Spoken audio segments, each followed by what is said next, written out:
10 फरवरी 2006 की वो तारीख जिसने पूरे देश को हिलाकर रख दिया। दोपहर के 11-12 बजे का वक्त रहा होगा। जगह केरल के कोल्लम जिले का आंचल गांव। यहाँ एक घर के अंदर महिला और उसके महज 17 दिन के जुड़वा बच्चों की बेरहमी के साथ कत्ल कर दिया जाता है। बच्चों के गले चाकुओं से काटे गए थे। छानबीन होती है तो 2 सैनिकों का नाम सामने आता है।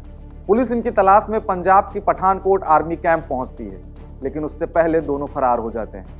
कुछ साल बाद केस सीबीआई के हवाले कर दिया जाता है। धीरे धीरे मामले को 19 साल का लंबा वक्त बीत गया और एक दिन आखिरकार दोनों कातिल पकड़े गए। केरल पुलिस ने आर्टिफिशियल इंटेलिजेंस का इस्तेमाल कर इन दोनों कातिलों तक पहुंची। इसके बाद पूरे मामले की कहानी खुलती है, एक ऐसी कहानी जिसमें प्यार भरोसे का कत्ल कर दिया गया। इस कहानी की शुरुआत होती है केरल के कोल्लम जिले के ओलायम गांव से, जहां रजनी और दबिल कुमार नाम के व्यक्ति के बीच प्रेम संबंध थे। दबिल भारतीय सेना में था। कुछ वक्त बाद रजनी गर्भवती हो गई और ये बात उसने दबिल को बताई। वो अबार्सन कराने के लिए कहने लगा, लेकिन रजनी इस बच्चे को रखना चाहती थी। इस बात को लेकर दोनों के बीच का रिश्ता टूट गया। कुछ समय बाद दबिल पंजाब के पठानकोट आर्मी कैंप चला गया। इधर जनवरी 2006 में आखिर रजनी ने तिरुवनंतपुरम के एक अस्पताल में 2 जुड़वा बेटियों को जन्म दिया। इसी दौरान रजनी की मां अस्थमा से अस्पताल में एक अजनबी शख्स आकर मिला, जिसने अपना नाम अनिल कुमार बताया। उसने कहा, अगर डिलीवरी के वक्त ब्लड की जरूरत पड़ेगी तो मैं मदद करूंगा। रजनी को ब्लड की जरूरत नहीं पड़ी, लेकिन अनिल अस्पताल के आसपास ही टहलता रहा और धीरे धीरे उससे दोस्ती कर ली। रजनी को अस्पताल से छुट्टी मिलने के बाद अनिल ने उसे आंचल गांव में किराए का कमरा दिला दिया। उसने कहा कि अजनबी जगह रहोगी तो किसी की कोई बात सुनने को नहीं मिलेगी, वरना आस पड़ोस वाले बिना शादी के मां बनने पर ताने ठोकेंगे। रजनी मान गई और किराए के इस घर में अपने 2 बच्चों के साथ रहने लगी। इसी दौरान रजनी ने राज्य महिला आयोग में शिकायत की कि दबिल का डीएनए टेस्ट कराया जाए। उसने कहा कि दोनों जुड़वा बच्चियां दबिल की हैं। राज्य महिला आयोग के आदेश पर टेस्ट कराने की बात को लेकर सहमति बन गई, लेकिन इस आदेश पर अमल हो पाता कि उससे पहले 10 फरवरी 2006 को दबिल अचानक रजनी के घर पहुंचा। उसने रजनी की मां से कहा कि बच्चों के जन्म प्रमाण पत्र के लिए और कुछ कागजात के लिए पंचायत ऑफिस चलना है। रजनी की मां मान गई और पंचायत ऑफिस के लिए निकल गई, लेकिन वापस आकर उन्होंने दरवाजा खोला तो आंखें फटे की फटी रह गईं। अंदर खून से लथपथ रजनी और 2 बच्चों की लाश पड़ी थी।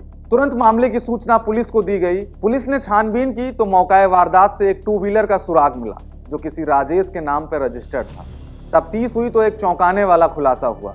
दरअसल ये राजेश कोई और नहीं बल्कि अनिल कुमार था, जो अस्पताल में दोस्ती कर रजनी की जिंदगी में दाखिल हुआ था। राजेश और दबिल दोनों सेना में थे। दोनों के बीच गहरी दोस्ती थी। राजेश को दबिल ने ही रजनी से जान पहचान करने के लिए भेजा था। जिस दिन रजनी की मां पंचायत ऑफिस गई थी, उसी दिन राजेश और उसका दोस्त दोनों बच्चियों की कत्ल कर दिया था। इन दोनों का सुराग तलाशते हुए पुलिस पठानकोट पहुंची, लेकिन तब तक दोनों फरार हो चुके थे। पुलिस इन्हें तलाशती रही, लेकिन 19 साल का लंबा वक्त बीत गया। इनका कोई सुराग नहीं मिल रहा था। 2010 में इस केस को सीबीआई को सौंप दिया गया, लेकिन काफी खोजबीन के बावजूद सीबीआई के हाथ भी खाली रहे। केस ठंडे बस्ते में चला गया और लगने लगा कि रजनी को अब इंसाफ नहीं मिलेगा। इसी बीच केरल पुलिस ने दोनों हत्यारों की तलाश के लिए आर्टिफिशियल इंटेलिजेंस (एआई) की मदद ली।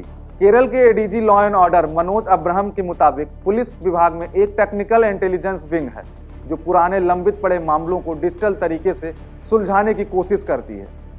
इस केस में यही किया गया। पुलिस की टीमों ने हत्यारों को ट्रैक करने के लिए एआई के जरिए उनकी पुरानी तस्वीर डेवलप किया, ताकि ये देखा जा सके कि 19 साल बाद वो कैसे दिखेंगे। एआई का इस्तेमाल कर कई विकल्पों के द्वारा कई हेयर स्टाइल बनाए गए। कई तरीके से उनकी फोटो अलग अलग तरीके से बनाई गई, जिसमें एक फोटो का मिलान लगभग 90% हो चुका था। पुलिस ने जब उस फोटो की छानबीन की तो पता चला राजेश नाम अपना पहचान बदलकर पुंडचेरी में रह रहा है। मामले की जानकारी सीबीआई को दी गई और 4 जनवरी 2025 को राजेश को गिरफ्तार कर लिया गया। उसकी निशानदेही पर दबिल भी पकड़ा गया। पौंडचेरी में दोनों अपना नाम बदल कर रह रहे थे। दबिल कुमार ने अपना नाम विष्णु रख लिया था, जबकि उसका दोस्त राजेश यहाँ प्रवीण कुमार बनकर रह रहा था। दोनों इंटीरियर डिजाइनर का काम करते थे। दोनों ने 2 शिक्षिकाओं से शादी भी कर ली थी। मामले में एक लंबा वक्त लगा, लेकिन आखिरकार रजनी और उसके बच्चे के कातिलों आज सलाखों के पीछे पहुंच गए। क्राइम चौक के लिए कृष्णा मिश्रा, लखनऊ।